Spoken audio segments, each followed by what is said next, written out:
Si vous êtes là aujourd'hui, c'est parce que vous avez choisi Live TV pour passer un bon après-midi.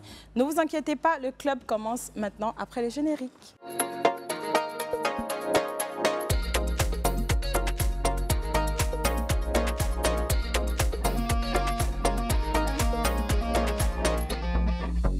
Bonjour chez vous, j'espère que vous allez bien. Bonjour Niki, comment vas-tu? Bonjour Anto, je vais super bien. Bonjour chez vous, j'espère que vous allez bien aussi. Waouh, ce rose fuchsia, j'adore. Ouais, j'avoue que j'aime bien aussi la couleur et je sais que tu es un peu fanatique de cette couleur. Oui, j'aime bien cette couleur-là. J'aime bien aussi ton petit ensemble, ça change un peu de C'est l'été, d'habitude. hein. Franchement, nous sommes dans les couleurs des vacances. Les vacances arrivent. Trichez, s'il vous plaît.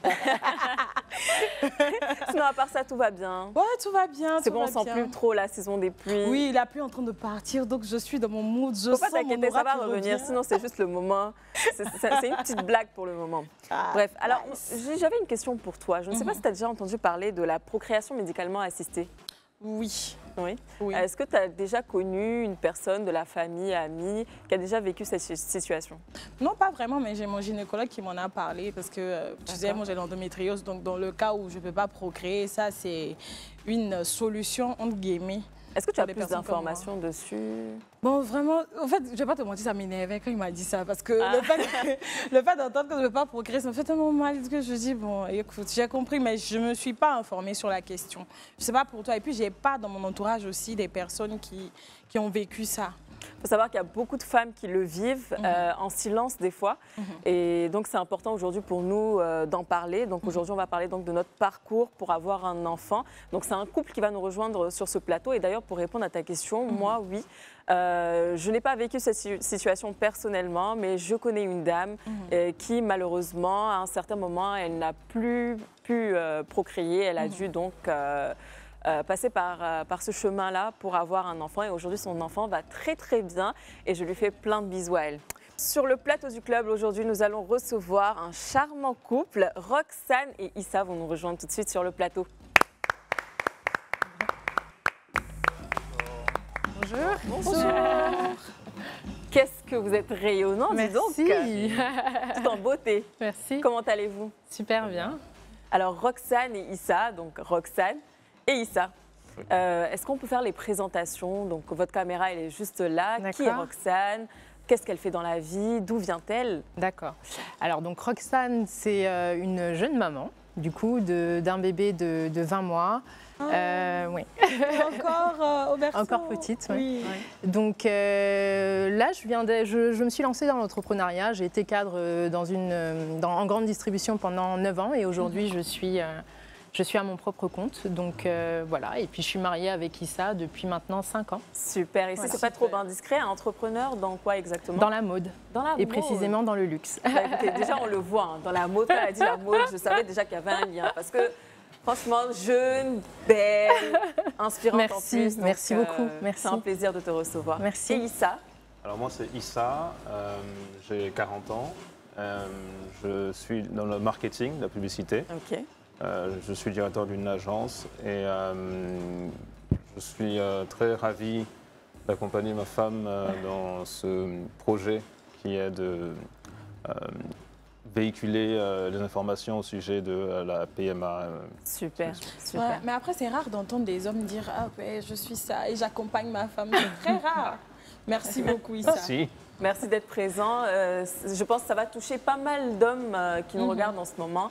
Vous êtes assez réservés en général, vous les hommes. Donc aujourd'hui, on a la chance aujourd'hui de te recevoir et de partager votre histoire, donc une histoire commune. Notre parcours pour avoir un enfant, c'est donc le thème du jour. Vous avez une histoire particulière à nous raconter et on va vous laisser vous exprimer. Mais moi, avant tout, j'aimerais quand même savoir, hein, on va faire un peu Cupidon par-ci, Cupidon par-là, comment vous vous êtes rencontrés? À la salle de sport. Oui. Ah, attends, j'ai toujours C'est dit là-bas qu'on partait chercher l'amour. c'est le meilleur moyen de draguer. Oh là là. C'est pour ça que j'y vais pas d'ailleurs. Comment ça s'est passé? Comment c'était? Bah écoutez, on s'est rencontrés. Enfin, moi je le voyais sur des machines. Il était vraiment très concentré. Et puis bon. Donc c'est elle qui était déconcentrée. Oui, on va dire ça comme ça. Oui, il me calculait vraiment pas. Et puis il s'est trouvé que bon, je l'avais déjà vu. Et puis il s'est trouvé quand même qu'on avait un ami en commun qui nous a présenté. Et comme par hasard, en fait, c'était le gars de la salle de sport, en fait. Donc voilà. Bon, mais j'ai quand même eu un coup de foudre quand je l'ai vu. Même si elle dit que Et puis je suis pas comme si je la calculais pas là. Non, Mais souvent aussi. aussi, ils aiment trop faire les mystérieux. Je suis là, mais je suis pas trop là. Ok. Donc voilà. Et donc par la suite, il y a eu une alchimie et puis. Il y a une alchimie qui dure depuis maintenant. Ouais, on est dans notre 11e année. Voilà, ouais. Bravo. Et on vous souhaite bonne chance pour la suite. Merci. Et une très longue relation. Merci. Voilà. Alors, pour l'histoire. À quel moment elle arrive, la première grossesse? La première grossesse arrive en 2017. D'accord. Non, en 2015, pardon. Sauf qu'elle s'était soldée par une fausse couche. Voilà. Donc en 2015, assez rapidement, enfin au bout de 2 ans, la première grossesse arrive. 2015. Ouais. Première grossesse, fausse couche. À partir de combien de temps? Très rapidement, donc dès les débuts, au bout de moins d'un mois exactement. Quand tu apprends que tu es enceinte, quelle est ta réaction? J'étais heureuse. heureuse. Est-ce que vous attendiez déjà un bébé? C'était vraiment une surprise, on n'avait pas, on s'était pas planifié ou quoi que ce soit, mais on n'était pas réticent à avoir un enfant ou quoi que ce soit. Donc oui, belle surprise. Je me rappelle lui avoir dit je suis enceinte. J'étais très contente et malheureusement ça s'est soldé par une fausse couche. Et après, ensuite, qu'est-ce qui se passe? Donc après, écoutez, on chemine, on continue à cheminer. Et puis en 2017, je retombe enceinte. Et là, cette fois-ci, au bout d'un mois, le médecin, je vais voir mon gynéco parce que j'ai des saignements. Donc je vais voir mon gynéco et puis il me dit non, en fait, tu es en train de faire une grossesse extra-utérine. Wow. Donc il faut absolument qu'on t'opère de façon urgente. Sachant que la grossesse extra-utérine est quand même une des premières causes de décès chez les femmes enceintes. Donc c'était une urgence absolue, il fallait qu'on m'opère. Donc il m'a tout de suite prise au bloc opératoire et ça s'est soldé malheureusement par une ablation des trompes en fait, d'une trompe. Voilà. Donc on m'a enlevé une première trompe. Il m'a rassuré mon gynéco derrière en me disant que c'était pas impossible que j'ai un enfant derrière. Les causes sont multiples. Les causes de grossesse extra-utérine sont multiples. Dans mon cas, malheureusement, il n'y avait pas de cause par des maladies ou ce genre de choses. Cette grossesse, elle a été planifiée? Celle-ci, par contre, elle a été voulue. Elle a été voulue, là, on commençait à vouloir un enfant. Voilà. Donc, ce qui était en fait plus frustrant dans mon cas, c'est que je ne savais pas pourquoi en fait. Oui, parce qu'il y a la première et là ça se solde par une fausse couche et encore la seconde. Et qui est une grossesse extra-utérine. Et puis les grossesses extra-utérines, ça reste quand même dû à des maladies ou ce genre de choses. Il y a plusieurs raisons, mais c'est généralement dû à des maladies. Et dans mon cas, c'était pas le cas. Donc c'était très frustrant, très frustrant. Et toi Issa, comment tu l'as vécu encore à ce stade-là? Une première grossesse, une fausse couche, là c'était pas désiré, mais on essaie d'aller de l'avant. Et là, 2 ans, voire 3 ans après, quand on essaie vraiment d'avoir un enfant, on a encore une grossesse. J'imagine que c'était la joie. Et là, on apprend que c'est plus possible. C'était vraiment une tristesse que j'accompagnais ma petite amie encore à l'époque dans la tristesse, dans la peine. Et ça, tu peux dire ta femme. Ça, c'est ta femme, maintenant tu peux dire ta femme. Je préfère dans de manière chronologique. Oui. Et donc, on était vraiment en peine. Mais il y avait quand même l'optimiste. Parce que on croyait au docteur et on se disait, mais oui, on n'a pas besoin de deux. Avec une seule trompe, on peut faire le processus de la Est-ce que tu avais fait des recherches même sur la question? Parce que c'est vrai qu'avec une trompe, on peut encore avoir un enfant, mais je trouve que c'est un peu délicat. Est-ce qu'il y a eu ce moment de doute là où on se dit, on le fait pas, ou il n'y a pas eu de réflexion, on y va tout de suite pour sauver sa vie? Pas nécessairement. À ce moment-là, je ne pense pas qu'on se soit dit qu'on partirait sur un autre parcours. On s'est dit, Dieu permettra que ça arrive, tout simplement. On ne pensait pas, on n'était pas vraiment à se dire est-ce qu'on va avoir recours à un certain parcours ou bien à certaines méthodes ou quoi que ce soit. En plus, j'ai un grand-père qui est gynécologue qui malheureusement n'est plus aujourd'hui, mais qui m'avait rassurée sur la question, qui m'avait dit que c'était possible justement d'avoir un enfant avec une seule trompe et donc de garder espoir. Enfin voilà, j'ai ma famille qui m'entourait vraiment beaucoup à cette époque aussi. Sur ce point que je voulais revenir, vos familles, comment ça se passait? Est-ce que vous en parlez déjà? Ah oui, totalement. D'accord. Est-ce qu'après la première fausse couche, tu as eu à faire des examens, des analyses? Parce qu'on entend dire que c'est peut-être le problème vient souvent des femmes, mais il y a des hommes aussi qui ont des problèmes pour concevoir. Est-ce que vous êtes allés faire des examens tous les deux par rapport à ça? Pas à ce moment. À ce moment, on ne se posait pas trop de questions. Enfin, quand même, mon gynéco m'avait dit que peut-être que, parce qu'à l'époque, je fumais, hein, donc il m'avait peut-être dit que c'était par rapport au tabagisme, pardon, que cela était dû, mais voilà, donc j'ai arrêté. Par contre, j'ai essayé d'avoir une alimentation encore plus saine. Lui, il avait arrêté le café. On dit le café, c'est pas bon. Exactement. Donc j'avais arrêté pas mal de choses pour avoir, en tout cas, j'ai repris le sport. Donc j'essayais d'avoir une hygiène, on va dire, de vivre vraiment saine. Voilà. Et il arrive ce moment-là. Après, quand on t'enlève les trompes, que tu te réveilles, comment tu te sens? Comment est-ce qu'on arrive à passer outre? Ah oui, donc en fait, ce qui s'est passé après, donc on m'enlève ma première trompe, mais très certainement, j'étais très optimiste. D'accord. J'étais vraiment très, très optimiste en me disant que il me restait une seule trompe, donc c'était possible d'avoir encore un enfant. Voilà, donc après, voilà, chemin faisant, 2017, 2019, on s'est mariés. On était très, très, très heureux de se marier. Voilà, après, on est parti en lune de miel. Et c'est là où ça a été malheureusement catastrophique, en fait. Parce qu'en lune de miel, on s'est rendu compte très rapidement que j'étais enceinte encore. Et là, on n'était pas en Côte d'Ivoire. On est reparti rapidement sur Paris. Et donc, j'ai fait un test de grossesse qui s'est avéré encore être positif, mais j'avais des saignements. Et là, j'ai commencé vraiment à avoir peur. Alors, comment ça se passe? Tu fais le test de grossesse, tu apprends que tu es enceinte.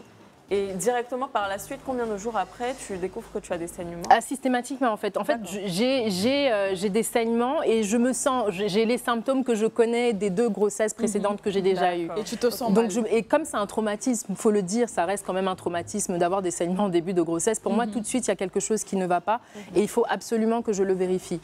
Donc, dès qu'on est arrivé à Paris, je suis systématiquement allée dans un hôpital. Effectivement, le diagnostic a été confirmé. Je refaisais encore une 2e grossesse extra-utérine, quoi. Wow. Et donc là, on était à Paris, on était là pour l'anniversaire, on avait fait un stop pour l'anniversaire de ma mère. Donc j'avais le choix de fêter l'anniversaire de ma mère ou de revenir en urgence. Donc j'ai quand même fêté l'anniversaire de ma mère. J'ai appelé mon gynéco, il m'a dit dès que tu arrives à l'aéroport, tu vas directement dans la clinique.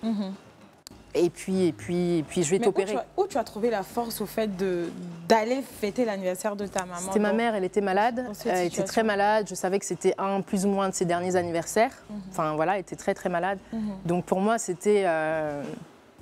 de rester là pour elle. Pour moi, c'était une évidence en fait de passer un moment avec elle, quoi. Donc au risque même de ma vie, parce que j'ai dû signer une décharge en fait à l'hôpital. Wow. Et quand vous êtes arrivé à Paris, est-ce que Issa a été informé de la situation? Il était avec moi. On était ensemble. Il était tout le temps avec moi.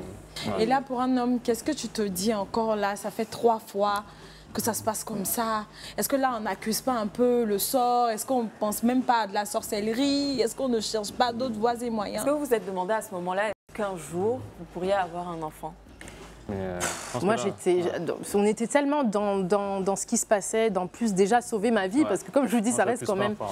Moi, j'avais vraiment peur. Cette fois-ci, là, j'avais vraiment peur, parce que bon, je veux dire, le médecin en France a été très, très dur, quoi. Donc là, j'avais vraiment peur. Enfin, en plus, le fait de m'envoyer une décharge pour signer, pour dire qu'ils ne sont pas responsables du fait que je ne reste pas dans l'hôpital.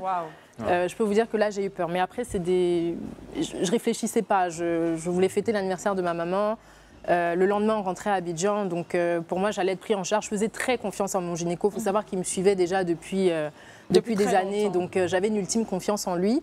Et je savais que j'allais être prise en charge. Après, je ne savais pas, je gardais, et c'est assez marrant. Enfin, je gardais quand même espoir enfin, je me disais quand même que, en fait, non, peut-être que je suis pas en train de faire une grossesse extra-utérine, qu'ils ont mal vu et que quand je vais arriver à Abidjan voir mon gynéco, en fait, tout va rentrer dans l'ordre. Il va me dire que, en fait, finalement, la grossesse n'est pas le mal placée et que tout va bien aller, quoi. Donc là, tu étais dans le déni. J'étais un peu dans le déni, en fait, je pense. Ouais. Wow. J'étais dans un déni. Et là, après l'anniversaire, qu'est-ce qui se passe? Le lendemain, on passe un anniversaire. Le lendemain, on rentre à Abidjan. Et puis, en fait, dès que j'arrive à Abidjan, on va à l'hôpital. On va directement à l'hôpital et là, mon gynéco me dit, en fait, tu étais à 2 doigts de faire une hémorragie interne et donc de mourir. Ça allait être compliqué, en fait. Quand tu étais à Paris, tu avais vu un médecin? Oui. Ça m'interpelle quand même parce que j'entends très souvent, quand tu es à Abidjan, tu prends un billet d'avion pour aller voir un médecin à l'étranger. Et là, pour le coup, tu as décidé de revenir. Donc, il y a le matériel qu'il faut. Ah oui, totalement. Totalement. Okay. Et puis, comme je dis, je croyais vraiment en mon gynéco. C'est toujours bon de se confier à son médecin traitant parce qu'il nous connaît mieux. Totalement. Et là, comme on revenait de notre lune de miel, on était allé en Asie, on revenait de notre lune de miel, on était vraiment juste là 2 jours à Paris pour passer l'anniversaire avec ma mère, ce qui était prévu. Donc, et donc, il t'annonce cette nouvelle? Il m'annonce cette nouvelle. Donc là, il confirme et il me dit là, Roxane, je t'envoie au bloc opératoire tout de suite parce que tu es en train de faire une hémorragie interne. Si on continue, on va te perdre. Donc, il m'a tout de suite envoyé au bloc opératoire. Est-ce que tu avais peur à ce moment? Qu'est-ce que tu t'es dit? Un peu peur, oui, j'avais un peu peur à ce moment-là. Et même depuis l'avion, j'avais peur. En fait, il faut dire que c'était relatif. J'avais plus peur qu'on arrivait parce que j'avais peur que ça s'aggrave dans le vol. Mais dès qu'on est arrivé, j'avais moins peur, mais quand même la situation était assez... Vous n'avez rien prévu pendant ce déplacement-là, donc entre Paris et Abidjan, dans l'avion? Est-ce qu'il y avait un médecin? Est-ce qu'il y avait... Non, vous pas de médicaments, rien du tout. Mais après, quand on est des jeunes mariés comme ça, qu'il y a des situations comme ça qui nous arrivent, est-ce qu'à un moment donné, on s'assoit et on se parle? Et quand on se parle, qu'est-ce qu'on se dit? Qu'est-ce que vous vous êtes dit à ce moment-là? Ça, je pense qu'on a une relation très, très fusionnelle. D'accord. Issa, c'est comme mon meilleur ami, en fait, déjà à la base. Donc, je pense qu'à ce moment-là, on s'est dit, on est là l'un pour l'autre, c'est je t'abandonne pas, c'est je suis là. Voilà, il a toujours pris ma main, il m'a toujours dit que quoi qu'il arrivait, il serait toujours là, quoi. Donc voilà, il m'a toujours assurée, on va dire. Et c'est un peu ces mots-là qui Excusez-moi de le demander comme ça, mais est-ce qu'à ce moment-là, vous avez pensé à la possibilité que si ça se passe comme ça maintenant, que ça ne marche pas, on aura peut-être recours à l'adoption, peut-être à d'autres méthodes pour avoir un enfant? À ce moment précis, très honnêtement, moi, je pensais à est-ce que je vais vivre, en fait? Est-ce que je vais... D'accord, c'était pas plus l'enfant, en fait, qui... Voilà, c'était pas plus l'enfant, c'était ma survie. D'accord. Donc, c'est vrai qu'après l'opération, donc du coup, on m'a enlevé une 2e trompe. Voilà. Donc, voilà. Donc, on m'a enlevé une 2e trompe. Donc, je me suis réveillée un matin, le lendemain matin, après notre arrivée, opérée. Et là par contre... la douche a été froide. Et c'est Issa qui me l'a annoncé. Donc tu ne savais pas? Non, parce que c'est une opération sous anesthésie générale. Voilà, donc du coup, on m'a pris, il m'a dit, je me rappelle les derniers mots de mon gynéco, c'est je vais faire ce que je peux. D'accord. Donc après, je suis endormie, je ne sais pas ce qui se passe. Est-ce que là, c'est légitime d'enlever la trompe de quelqu'un sans son autorisation? C'est une question de vie ou de mort, en fait. Donc, c'est soit la vie de la mère ou soit celle de la grossesse. S'il y a une trompe qui est endommagée, de toutes les façons, c'est un organe qui n'a plus lieu d'être dans le corps. Wow. Donc, il est enlevé, qui est plus fonctionnel. Donc, oui, c'est une question de vie, en fait. Et donc, c'est le médecin qui t'annonce la nouvelle. Il t'annonce qu'ils ont dû retirer la 2e trompe. Et comment tu réagis à ce moment-là? Qu'est-ce que ça te fait? C'était très, très dur. C'était très dur. Et oui, ça m'a pris du temps même à annoncer à mon épouse. Et c'est vrai qu'il y avait une sorte de découragement parce que c'est vraiment une information assez lourde et pleine de en termes de toutes les opportunités, tous les espoirs qu'on pouvait avoir, c'est un peu comme si ça laisse tout était gâché. Voilà. Donc c'était dans ce sens-là que je devais un peu rassurer ma femme. Donc il y avait beaucoup de comment la rassurer et que c'était très délicat. Mais je pense qu'au final on a eu une approche réaliste. Et on a accepté un peu la... Voilà. Et donc elle se réveille? Donc, on se réveille, moi, il me le dit. Enfin, je lui dis, c'est bon, il m'a enlevé la trompe, c'est ça? Il me dit oui, c'est ça. Et là, c'est... Oh, il n'a même pas eu besoin de parler, au fait. Non, tu l'as lu. Non, c'était une douche. Mais vraiment, enfin... J'étais découragée. Non, c'est toute la définition de ma féminité c'est tout ce que je suis, en fait.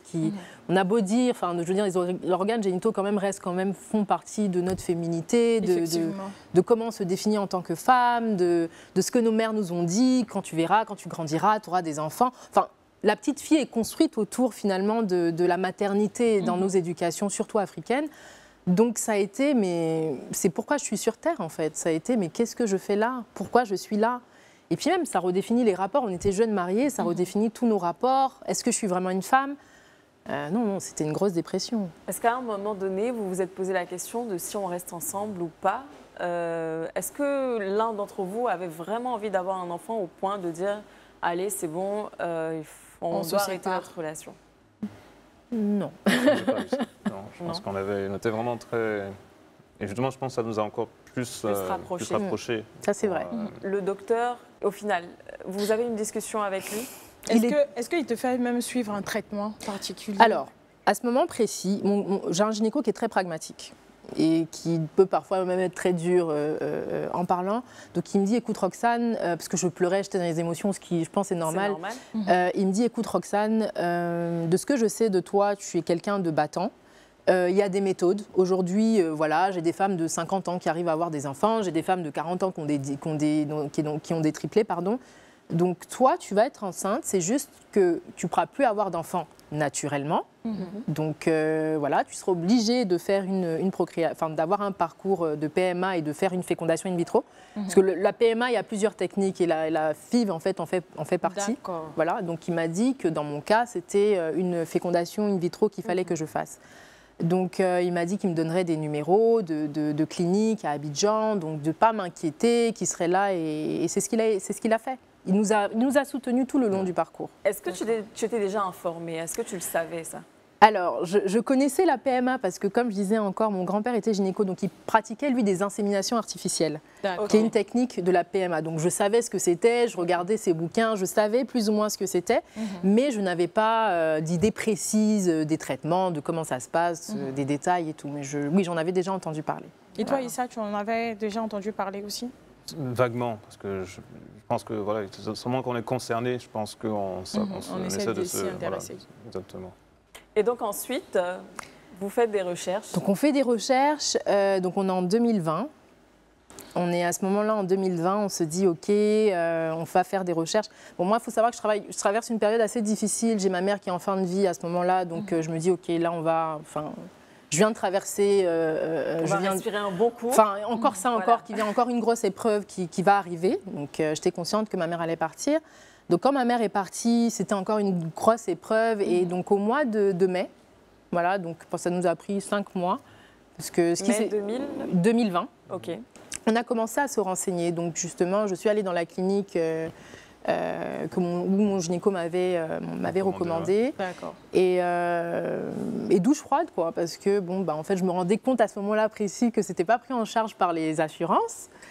Je me rendais compte, on se rendait compte tous les deux des coûts dont on ignorait et qui étaient complètement des sommes astronomiques. C'était combien de temps de traitement?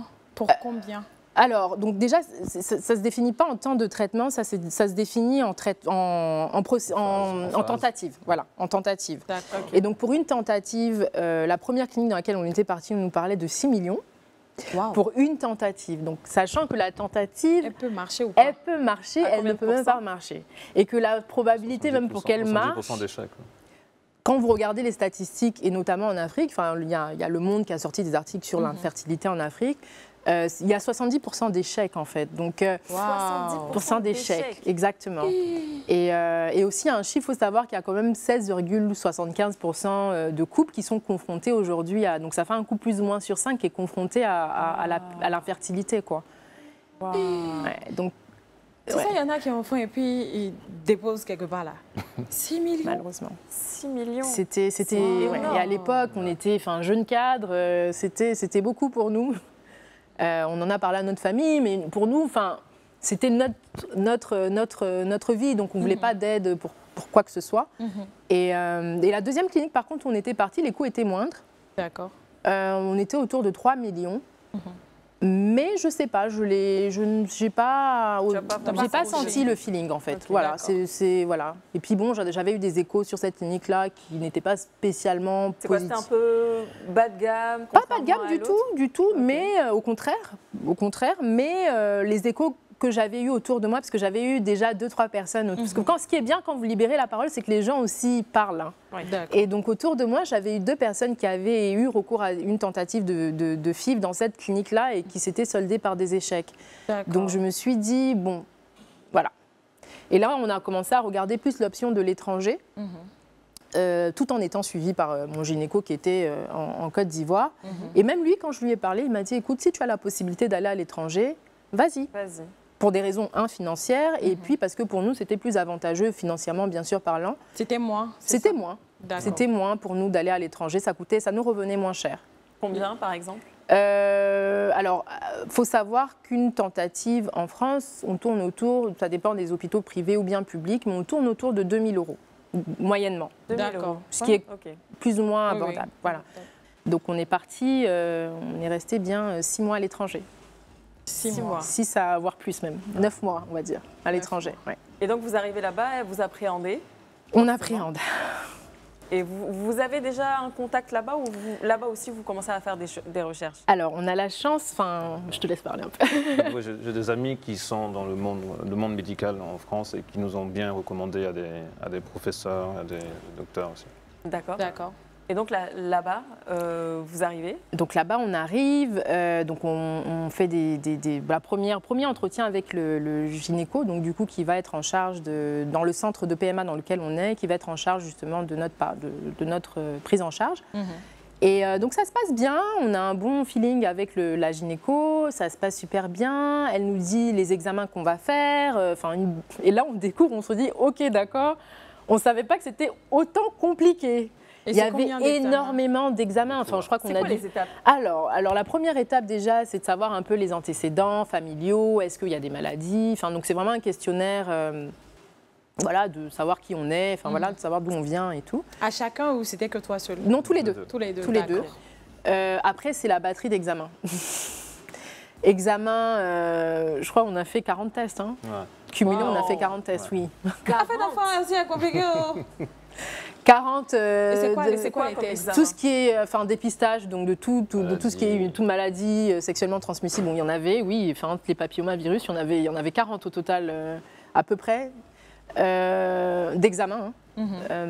Ensuite, c'était moi, comme j'avais un petit problème au cerveau, donc on voulait vérifier pour voir si c'était bénin ou pas, qui impacte aussi la fertilité. J'avais ce qu'on appelle une prolactimie, donc je produis du lait en fait, alors que je dois pas en produire et ça joue en fait sur la fertilité, chose que j'ignorais. Wow. Donc on voulait voir si c'était, généralement c'est dû à un kyste au niveau du cerveau, donc on voulait voir si c'était bénin ou pas.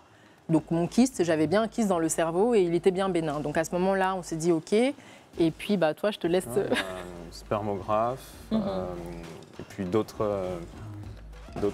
examens. D'autres examens qui sont dans le sens de la fertilité, c'est ça? De la santé, oui. Santé, je sais pas, des maladies sexuelles. La santé reproductive, c'est ça? Aussi, oui.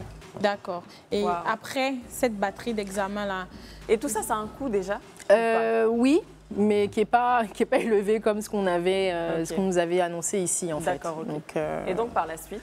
Donc par la suite déjà on attend nos examens de savoir parce que en fonction de ça on ne sait pas si on va faire la FIV ou pas la FIV. Bon, on savait plus ou moins, on connaissait plus ou moins nos statuts divers, mais ça reste quand même l'inconnu.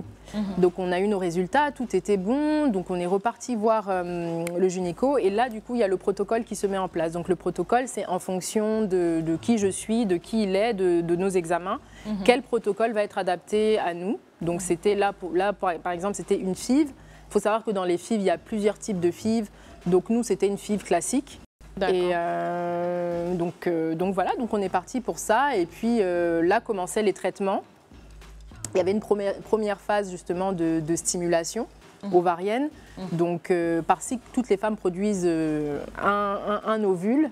Là, on fait en sorte en fait, que la femme puisse produire, je sais pas, moi j'en ai par exemple, au soir de ma ponction, j'avais 22 ovules. Quoi. Donc, 22 ovules, ouais, voilà. Donc, Et comment se fait Voilà. Comment se fait cette ponction-là?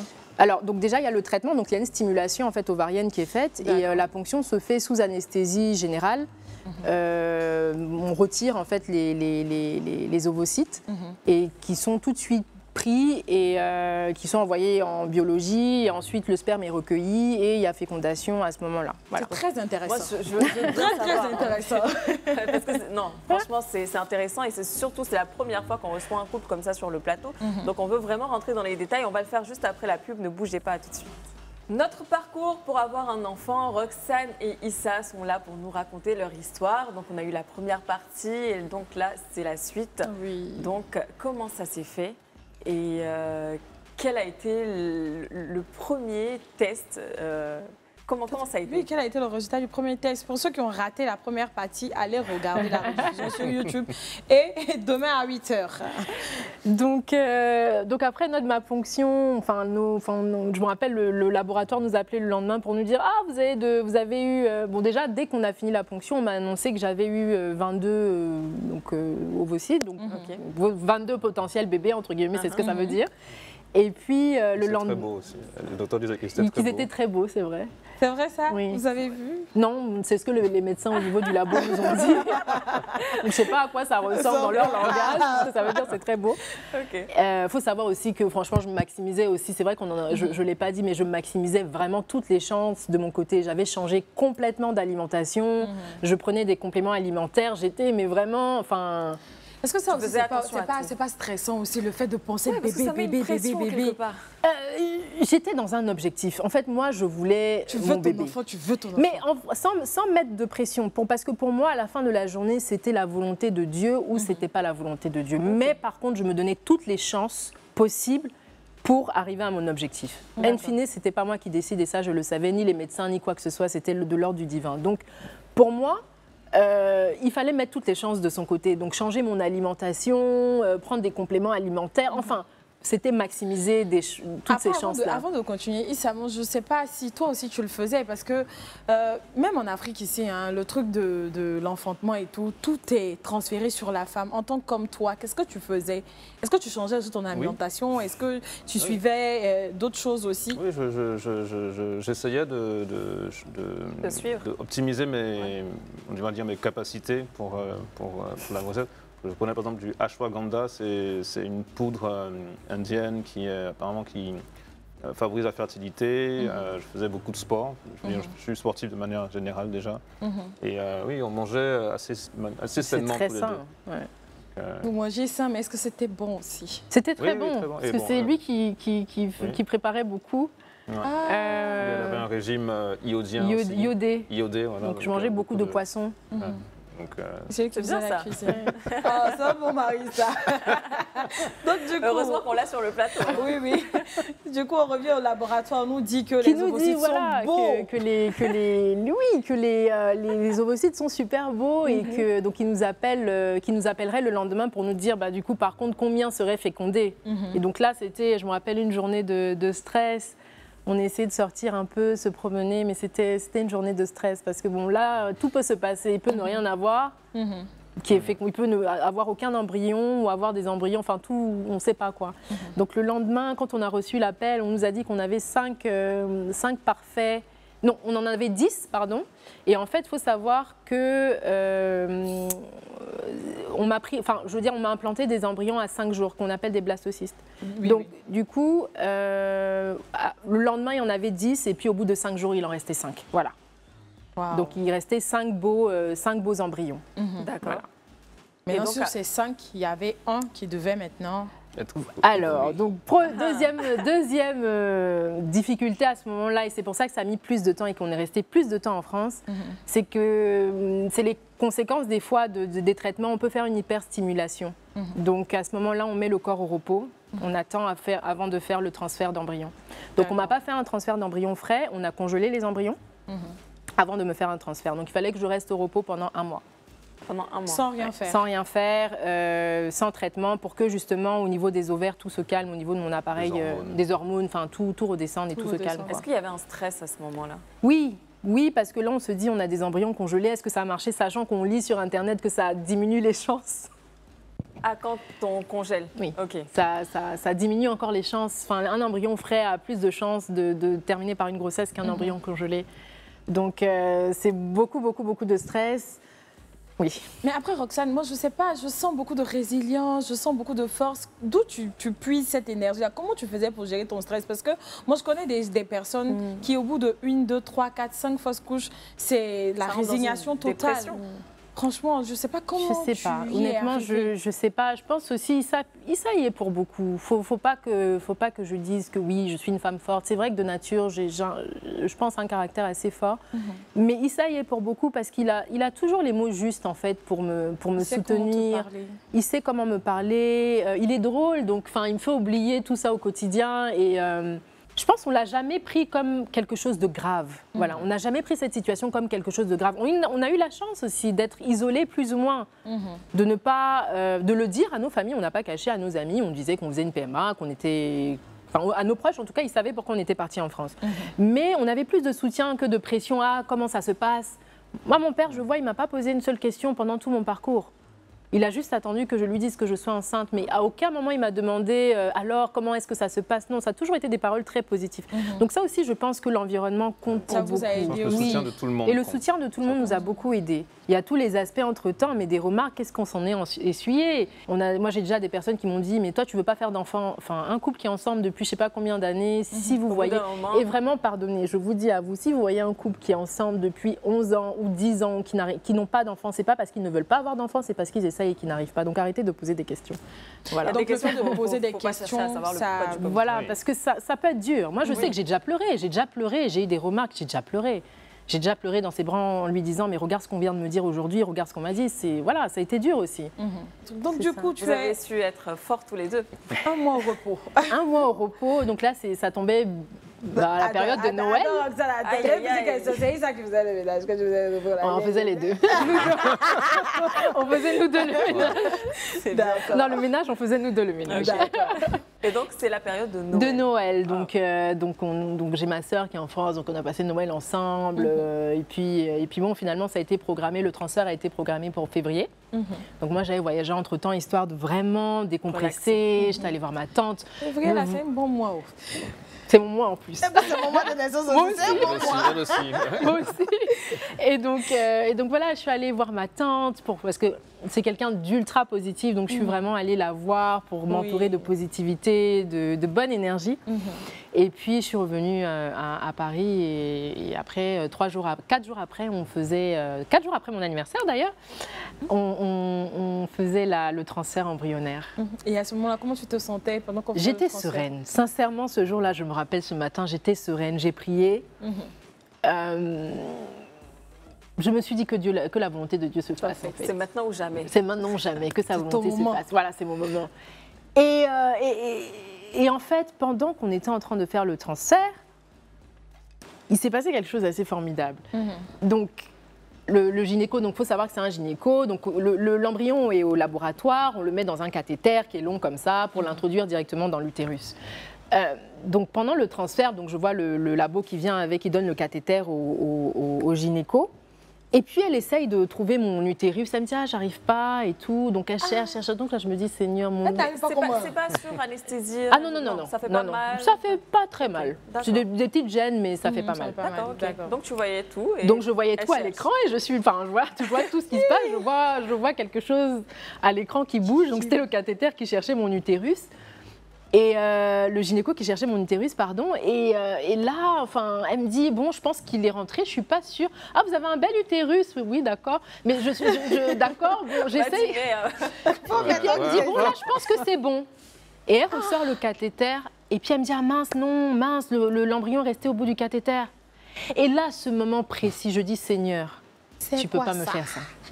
Parce que là, pour moi, en fait, quand c'est comme ça, le cathéter repart encore au laboratoire et il faut remettre encore au fond du cathéter. Donc là, je me dis, ça y est, c'est bon, ça n'a pas marché.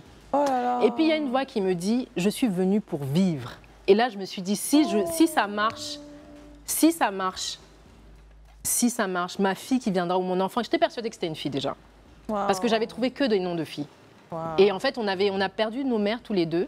Et donc, on appelait déjà cet embryon. Parce que je trouve aussi que ce qui nous a aidés, c'est de visualiser, de manifester aussi. Voilà. La Faut dire que manifestation, ça nous a beaucoup aidés. Franchement. Donc, on avait déjà nommé cet embryon qui avait le nom de ma mère et le nom de sa mère qui s'appelle Jovia. Donc, ma fille aujourd'hui s'appelle Jovia. Jovia. En deuxième prénom.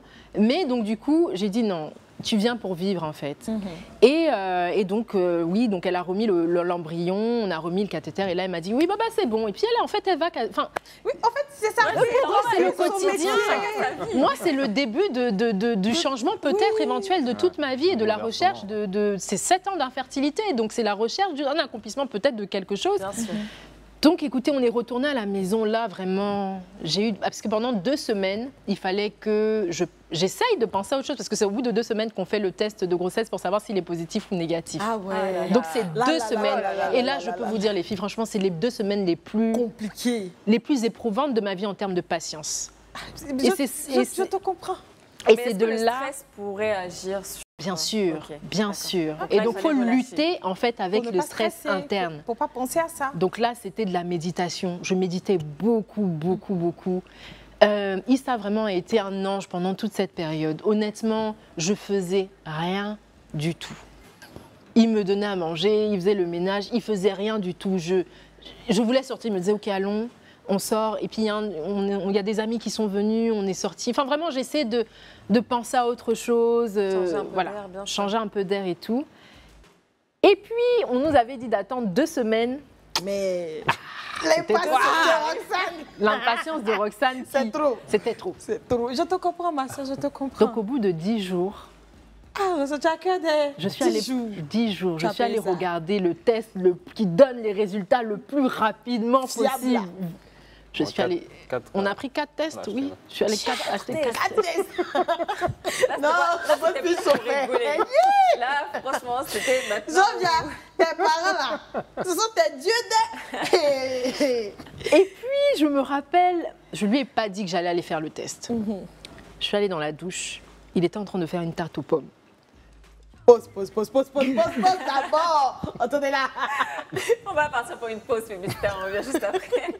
Roxane et Issa sont là pour nous raconter donc leur parcours pour avoir un enfant. Une histoire très inspirante, très intéressante. Je vous conseille de rester et d'écouter. Donc on va continuer pour la suite cette tarte aux pommes. J'espère que c'était de la tarte aux pommes. Si vous venez de nous suivre, vous n'allez forcément pas comprendre de quoi on parle de la tarte aux pommes. Mais écoutez quand même.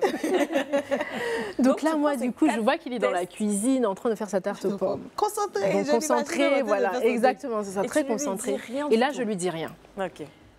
Je vais dans les toilettes et puis là, je lève les yeux. Je dis, est-ce que je fais pas. Franchement, pendant 5 minutes, j'ai hésité. Ton cœur bat, Mon cœur, non. Sincèrement, j'ai jamais été dans cet état de toute ma vie. Et puis là, je me dis, allez, vas-y. Fais-le. Fais-le. Et puis, il y a les minutes d'attente, enfin les secondes qui se transforment en heures pour moi dans ma tête. Où tu lèves tes yeux et puis bon là, j'urine sur le test et puis là, je pose le test. Et puis je me dis, bon, ok, je regarde pas. Je suis là, je tourne. Et franchement, c'est même, pour moi, c'était des heures. Pourtant, c'est des secondes, mais c'était des heures. Et puis quand je vois que c'est positif... Tu cries ou pas? Oh mon Dieu. Jure dans toute la maison. Je vais le voir. Je lui dis, ça, je suis enceinte. Et lui, oh non, il s'est mis à pleurer. Il a crié, il était content. Il était très ému. Ouais.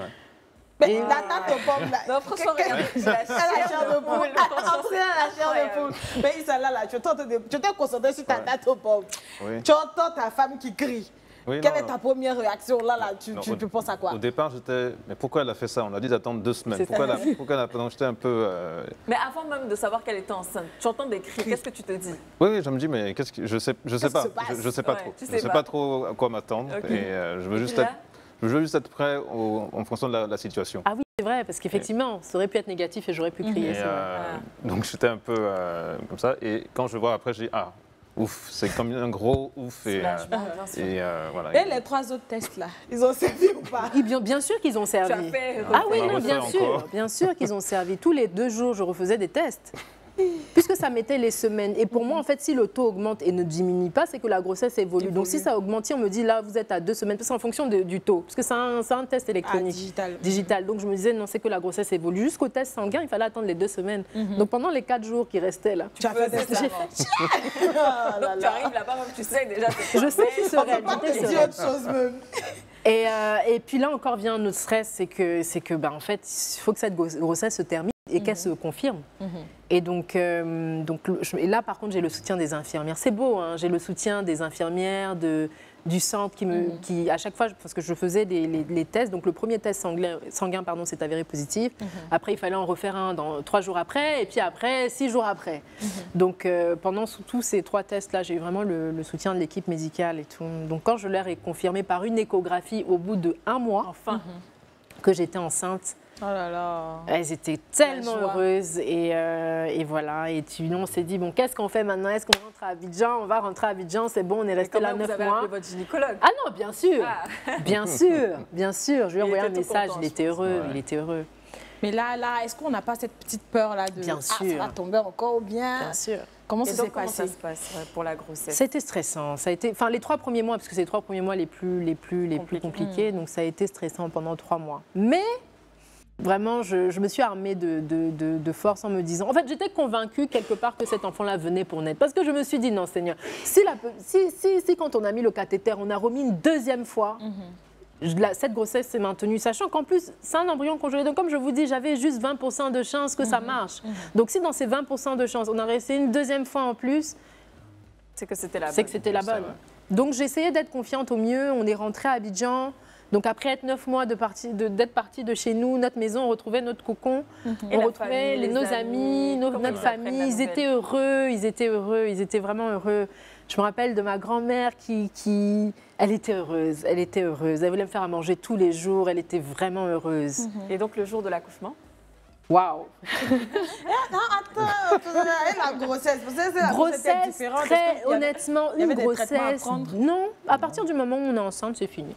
Ah d'accord. Tout est fini. C'est une grossesse normale. D'accord. Je prenais peut-être pendant le premier mois de la progestérone, donc pour vraiment. Ça c'est normal. Voilà. Et puis après on est rentré dans tout ce qui est vitamines, acide folique, tout ça et tout. Et puis... Est-ce que tu avais des masses de grossesse? Ah, du tout. Franchement, honnêtement, ma grossesse a été merveilleuse. Et j'ai été resplendissante. J'ai été très belle pendant tout le long de ma grossesse. J'ai pas pris beaucoup de kilos. Est-ce que le mari confirme? Oui, si. Mais on dit que c'est quand on a des filles, apparemment. Est-ce qu'elle avait des caprices de grossesse? Elle n'avait pas envie de manger des trucs bizarres de temps en temps. Il fallait que tu masses ses pieds, ça. Si. Là, on exécutait sans se plaindre ou on se plaignait un peu? Non, sans se plaindre. Sans se plaindre. Là, après tout ça, là, si tu te plaignais ça. Il a été, comme toujours, il a été très, très présent, très accompagnant. Du coup, là, on arrive au jour de l'accouchement. On arrive au jour de l'accouchement. Et j'ai eu un accouchement vraiment... Bon, mon gynéco avait peur, il m'a dit non, ton accouchement, il faut que ce soit médicalisé, donc une césarienne, tout ça et tout. Je lui ai dit, mais écoutez... Ma grossesse, c'est normal. Il me dit, oui, mais à cause de ton parcours, il ne faut pas qu'on prenne de risques et tout. Je dis, non, moi, je vais accoucher normalement. Il n'y a pas de problème. Si ça peut sortir normalement. Donc, ça va sortir. Donc, il m'a dit, je comprends, il voulait vraiment minimiser les risques et tout. Et donc, on m'avait tellement mis beaucoup. Vous savez, on vous dit, oui, tu vas avoir les contractions, ça va te faire mal, ça va être comme ça. Donc, pour moi, les contractions, elles étaient tellement immenses qu'en fait, quand j'avais mes contractions, je ne savais pas que c'était des contractions. Ah, Roxane, j'ai fait du non parce que j'ai fait du. Faut dire aussi que cette grossesse, j'ai fait du sport jusqu'à la fin, jusqu'au jour. Non, la veille, le mercredi, j'ai accouché le jeudi. Donc ouais, c'est ça. La veille de mon accouchement, je faisais du sport. Donc j'ai une grossesse vraiment facile et je savais pas. J'avais des contractions, mais je savais pas. Pour moi, c'était des petites contractions, c'était pas en tout cas l'accouchement. Donc je me rappelle à minuit lui avoir dit, ok, bon, peut-être faut qu'on aille à l'hôpital voir et au pire on reviendra, on nous ramènera à la maison. Et on arrive à l'hôpital, on me dit que je suis à 4 doigts, quoi. Waouh. Donc là, il n'y a pas de retour. Voilà, et puis bon, j'avais prévu de faire une péridurale, donc tu as fait la péridurale. J'ai fait ma péridurale et j'ai eu un accouchement magique. Et elle est née la petite? Elle est née la petite en 15 minutes. Voilà. J'ai eu un accouchement super facile. Il y a pas besoin, le gynéco n'était pas là, c'était avec une sage-femme, Issa était là. Enfin, on a un accouchement vraiment très beau. Très, très beau.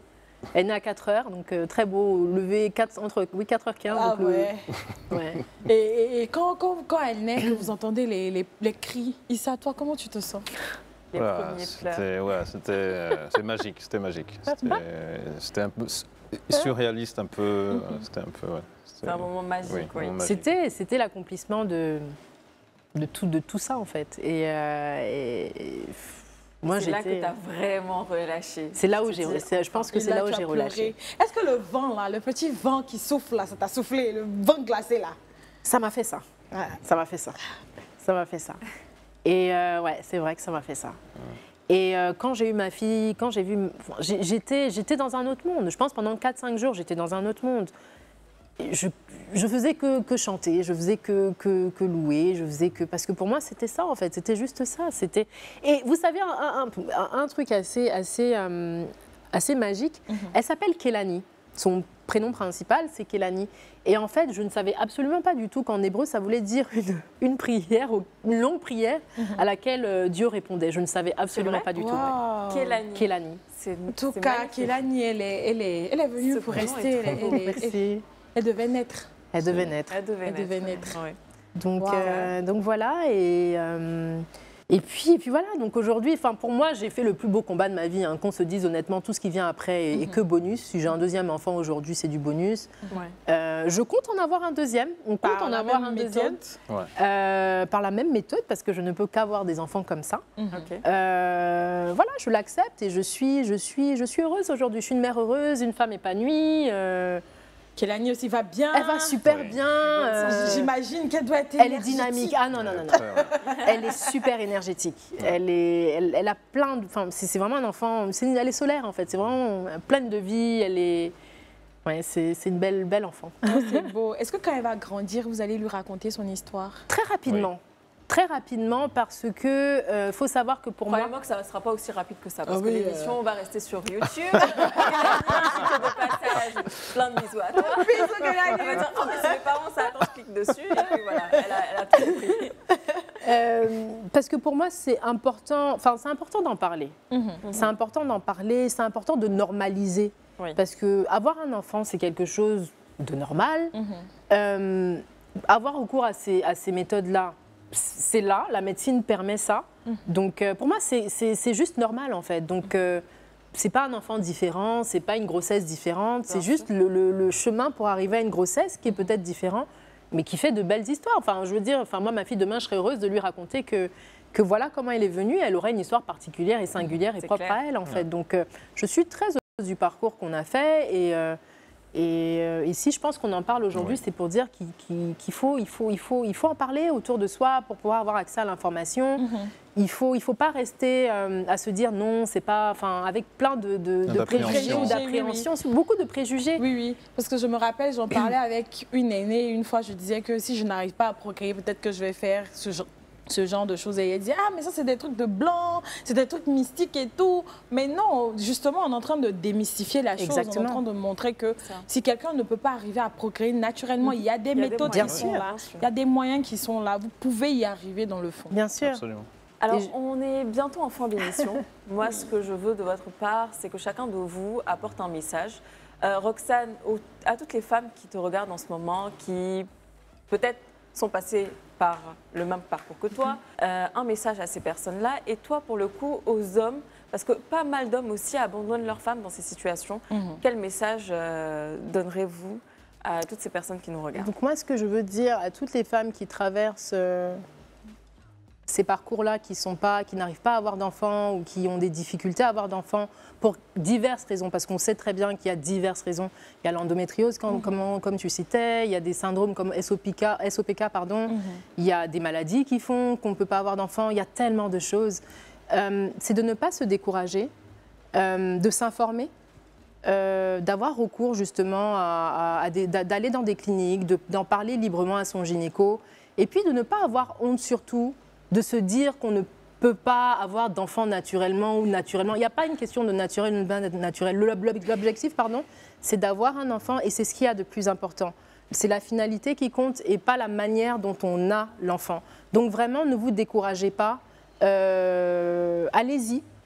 Et ce que je veux dire surtout aussi de façon générale, et ça c'est peut-être mon côté militantisme qui le dit, pour avoir vu comment ça se passe en Côte d'Ivoire, il faudrait que nos politiques en fait, se penchent sur la question. Avoir un enfant n'est pas un luxe. Aujourd'hui, c'est considéré 6 millions, c'est un luxe.